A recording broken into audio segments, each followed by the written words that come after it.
want to work with real estate clients because they're going to present you with problems, and through solving those problems, you're going to gain a lot of expertise. And secondly, reading the available research and books and blogs and articles written by professionals out there who are in the real estate space will also help you kind of get a good idea. Thomas, what would you say is the number one secret to becoming a real estate focused CPA?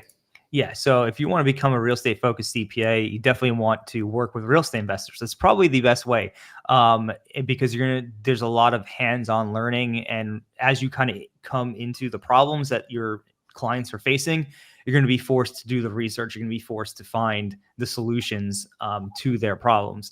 Now, having said that, reading is a big one as well. So for me, when I first started kind of my journey of advising, I went and just found books on the topic of real estate tax. The NOLO series has been phenomenal.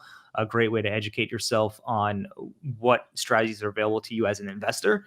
But then also diving into tax court cases, into the actual tax law itself has been a tremendous help. So I guess to summarize that, you want to work with real estate clients because they're going to present you with problems, and through solving those problems, you're going to gain a lot of expertise.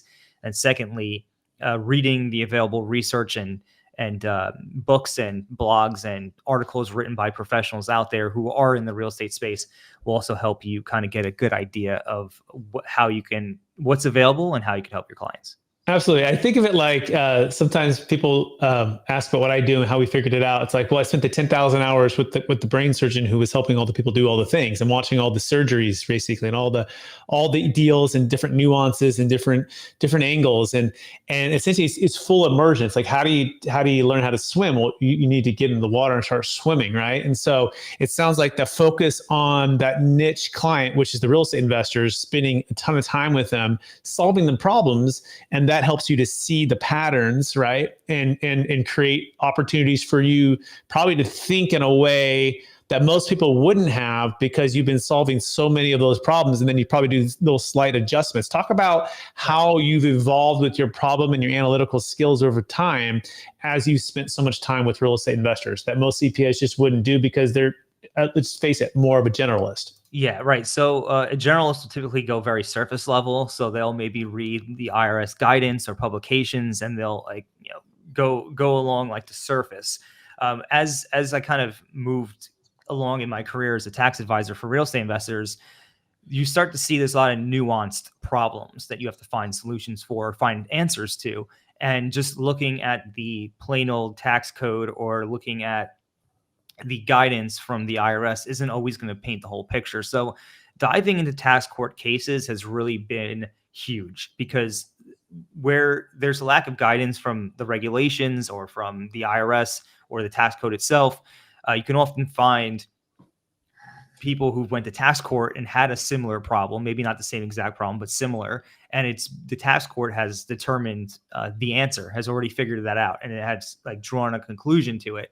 It has a position on it rather. And going into tax court cases and finding the solutions for people who have similar fact patterns has been huge. I'd say that's probably a primary differentiator.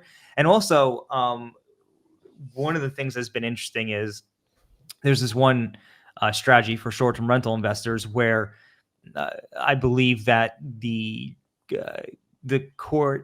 tax court misinterpreted the regulations.